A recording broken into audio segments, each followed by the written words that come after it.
시청자 여러분, 증시가 뜨겁습니다.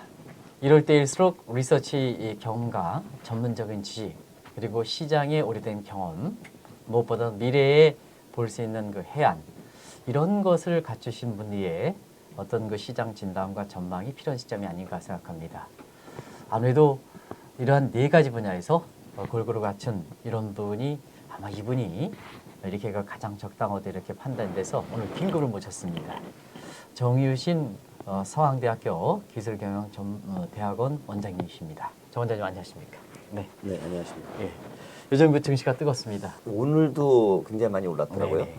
그래서 전문가인 분들도 사실은 좀 당황하는 분들도 있고, 좀 자산 버블이 아니냐 이렇게 네네. 얘기하시는 분도 있고, 저는 이제 그런 질문 한번 받았어요. 지금 말씀 주신 것 같은 건데, 지난 뭐 한 20년 가량 생각해 보면은 네네. 주가가 박스에서 벗어나지 않다가 네네. 이번에 이제 벗어나는 것 같다. 벗어났죠, 사실은. 네네네. 이거를 어떻게 해석을 해야 되느냐. 이게 자산 버블이냐, 또 다른 어떤 그런 요소가 있느냐 하는데, 자산 버블적인 요소, 돈이 많이 풀린 건 사실이죠. 네네. 지금 뭐 전 세계 지금 미국뿐만이 아니라 주요 국제가 풀었고, 우리나라도 사실은 뭐 거기서 크게 예외는 아니기 때문에 네. 그런 효과가 없는 건 아닌데, 구조적인 변화가 좀 네. 시작이 되고 있다고 어떤 구조적인 봐요. 변화죠? 그러니까 한국 네네. 같은 경우에도 네. 지난 20년 보면 사실은 우리가 뭐 우리 10대, 20대 대기업이 있다고 하면 그 네네. 업종을 중심해서 크게 바뀌지 않았잖아요. 그죠? 네네.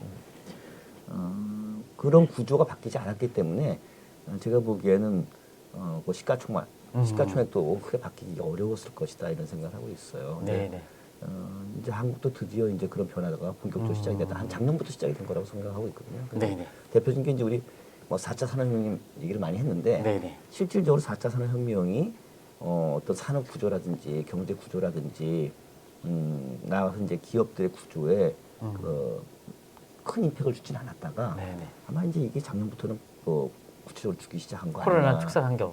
특수한 경우 지금 네네. 코로나라는 것도 지금 포함해가지고, 네네. 그러니까 작년에 우리가 보면 이제 그 IPO 할 때 SK 그 바이오팜, 네네. 그다음에 또 그 카카오 게임즈, 그다음에 BTS, 네네. 이게 뭐 IPO 사상 그 역사 그 기록을 계속 갈아엎었잖아요. 네네. 그러니까 이걸 어떻게 해석하느냐 그런 얘기들이 많이 있었어요. 근데 제가 보기에는 이제 드디어 한국도 어떤 4차 산업의 어떤 그런 기술적인 변화가 경제와 산업 그리고 기업의 구조를 좀 바꾸는 쪽으로 가고 있는 것 같다 이런 판단하고 있고요. 네네. 그 대표적인 것 중에 하나가 사실 플랫폼이에요. 음. 플랫폼 경제가 시작이 되니까 아날로그 플랫폼 얘기하는 게 아니죠, 이거는. 네네네. 디지털 플랫폼인데, 사실 디지털도 엄밀하게 말하면 PC 레벨의 디지털이 아니라 모바일 레벨의 디지털이에요. 네네. 손안의 플랫폼이에요. 네네. 그래서 손안의 플랫폼으로 바뀌었다는 얘기는 이를테면은 뭐 생산자, 기업하고 판매자, 소비자가 시간 공간 제약 없이 손안에서 다 만나는 거 아니에요. 네네. 그러니까 이제 이런 쪽으로 본격적으로 바뀌고 있다라고 생각을 합니다. 그래서 네네. 사실 뭐 이런 말씀이 좀 이상한 생각 쓰실 분도 있지만, 카카오 게임즈가 게임으로 무슨 대박을 낸 게 없어요. 네. 있습니까? 없어요. 그래서 재작년 같은 경우도 사실 이제 원하는 그 가격하고 좀 맞질 않았고, 사실은 이제 상장을 1년 연기했던 건데, 네네. 뭐 급등 대박 뭐 이런 게 있겠잖아요. 근데 그런 부분 어떻게 해석할 거냐? 저는 개인적으로는 네네. 카카오 게임즈라는 회사가 게임 본인들의 회사의 어떤 그런 게임 대박이 나오지 않는다 하더라도, 네네. 카카오라는 그런 플랫폼을 통해 가지고 네네. 거기에 이제 다양한 게임들 업체들의 게임들이 플랫폼에 콘텐츠로 들어갈 수 있는 그런 구조가 됐다고 생각해요. 그래서 카카오 게임즈가 이제 플랫폼이 되면 어떤 것들이 다 들어가도 거기 사실은 거기에 가격에 반영이 될 수가 있는 거죠. 이제 그런 현상이라고 저는 보고 있거든요. 그래서 이런 것들이 지금 우리나라 산업 구조, 경제 구조에 본격적인 변화를 주기 시작했다. 사실 그 정 원장님이 지적하신 내용이 상당히 좀 이렇게 그 핵심적이다 이렇게 보이는 것은, 오늘 그 지금 원장님 말씀하신 대로 대형 업체 그리고 디지털 플랫폼 관련해서 오늘 현대차 주가가 가장 많이 올랐거든요. 그게 소식에 있어서는 많은 분들이 놀랐을 것 네, 같아요. 맞습니다. 그런 측에서는 대형 지금 정 원장님 말씀하시는 대형 업체 애플과 같은 디지털 플랫폼을 겹치다 보니까 차 안에서 뭐 건강 체크 뭐 다 할 수 있다 하는 이런 것이 애플카하고 지금 애플카랑 이렇게 해서 지금 논의가 뭐 예, 막바지에 와 있나요? 뭐 이제 네네. 그런 구조인데, 네네. 그러니까 저는 사실은 4차 산업혁명 시대의 주가를 어떻게 얘기를 할까? 한마디로 저으로 얘기한다면 4차 산업혁명의 주가는 융합 주가다. 융합 주가. 네트워크 네네. 주가다. 네네. 이를테면 이런 거예요. 몇 년 전에 애플 주가가 뉴욕 시장에서 증시에서 폭등을 했어요. 네네. 저도 개인적으로 생각할 때 야, 이게 애플이 폭등을 했는데 아이폰이 무지하게 많이 팔렸나 보다 이거. 삼성 우리 갤럭시나 이런 것 대비. 네네. 근데 그게 아니고 네네. 뭐였을 것 같아요? 애플이 그때 폭등했을 때는 애플은 사실은 삼성처럼 사실 아이폰 갖다 만들어내는 게 아니니까 애플페이를 출시한 거예요. 네네. 애플페이. 결국 이제 애플페이라는 우리 이제 핀텍이라고 얘기를 하죠. 디지털 네네. 금융인데 뭐 기존에 우리가 플라스틱 카드로 해서 결제를 했잖아요. 근데 이제 네. 페이 앱을 통해 가지고 이제 하는 것들이 됐는데 이게 생각해 보면은 미국의 시장이 한 1~2%를 갖다가 카드 시장 1% 갖다가 시장 뭐 점유한다. 네네. 또 전 세계 0.5% 점유한다. 그러면은 그 결제 쪽에서 얻을 수 있는 레비뉴가 매출이 있을 거 아니겠습니까? 미국도 있고 전 네. 세계. 그게 시가총액에 반영이 돼야 되는 거죠. 아. 애플에. 그러니까 지금은 어떤 기업의 비즈니스 모델이 비즈니스 모델이 있겠지만 네네. 4차 산업혁명에 지금 우리가 지금 특히 이제 5G가 되면 초고속 초연결로 전부 연결되잖아요. 네트워크 링크가 네네. 되는데 그런 쪽에서 그냥 네트워크가 되는 게 아니라 그럼으로 해서 그 다른 기업 다른 산업의 비즈니스 모델과 연계됨으로 해서 거기에 사실 수익이 이쪽으로 넘어올 수가 있는 수가 되겠죠. 그죠? 그게 뭐 피어도 좋고 수익이 좋고 그만큼 사실 반영이 돼야 되는 거거든요. 그러니까 현대차도 사실 이제 그런 의미인데 뭐 과할지 어떨지는 우리가 좀 더 두고 봐야 되는데 그런 것들이 굉장히 큰 변수 작용하고 있다는 걸 틀림없는 거죠.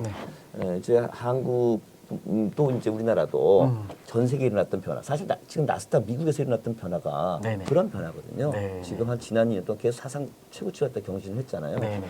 그런 부분들이 이제 한국에도 반영이 시작되는 거다. 구조적인 스트럭처 체인지가. 그래서 이제 그런 것들이 지금까지 박스권에 있던 뭐 경기 사이클 따라서 박스권에서 계속 움직였던 것이 뚫고 나간다. 이제 그런 한 요인이라 이렇게 생각을 하고 있고요. 네네. 그러면 자산 효과는 없느냐? 자산 효과도 있어요. 그러니까 네네. 지금 냉장에 보면은 뭐 미국이 지금 계속 돈을 네. 풀었고 네.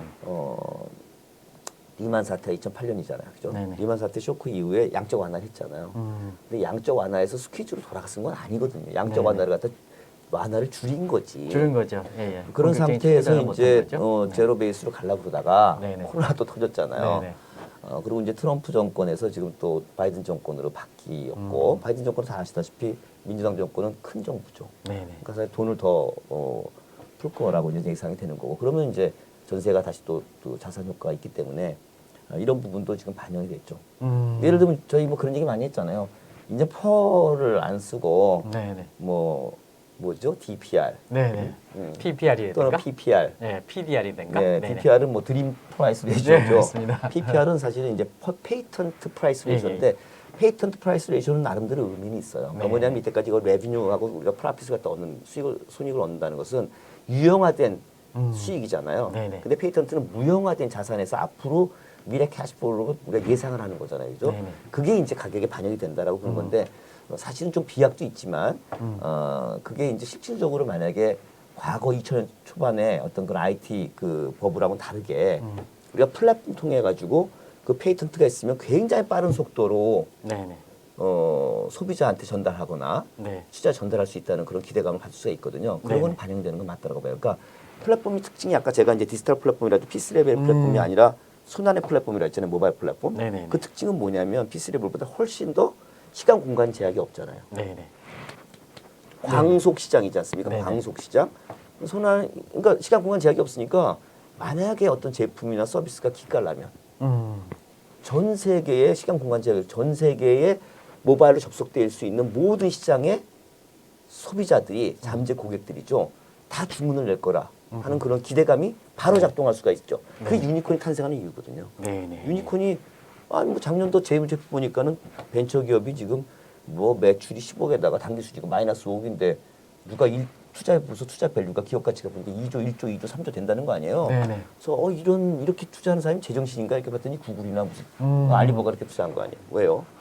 플랫폼을 전 세계에 다 연결되어 있는 거죠. 그러니까 지금 아프리카든 어디든 네네. 그게 좀 고급스러운 스마트폰이 아니어서 그렇지 다 이런 걸 그렇죠, 들고 있으면 그렇죠. 핸드폰이 네네. 있는데 70% 받고 있다고 해도 75억인 거에 70%면 50억이 다 손안의 시장을 갖고 있는 거예요. 네네. 그게 지금 유니콘이 나오는 이유고 굉장히 빠른 속도로 시장이 확장될 수 있다는 기대 때문에 그 주가에 반영을 하는 거죠. 그래서 아주 좋은 지적이신 것 같습니다. 그게 지금 사실은 구조적인 변화고 그런 것들이 반영이 된다 하면 제가 보기에는 굉장히 빠른 속도로 주가가 과거의 패턴이 아닌 그런 걸 반영할 수 있다. 산업 구조 변화와 마찬가지로. 네네. 근데 이제 여기서 주의할 점은 있어요. 네네. 그 말씀하시죠. 네네. 시장 확장성이 커졌죠. 네네. 그러니까 전에 같으면 한 5년, 10년 걸려서 이익을 매출을 올리고 이익을 올릴 수 있는 것이 플랫폼을 타면은 네. 이제는 뭐 5년, 10년이 아니라 뭐 3년, 2년, 1년, 6개월에도 일어날 수 있잖아요. 그러니까 그렇게 유니콘이 나온 거거든요. 네네. 그러니까 장외 시장이니까 유니콘이지만 장내에도 얼마든지 그럴 수 있잖아요. 그러니까 상장한 네, 기업도.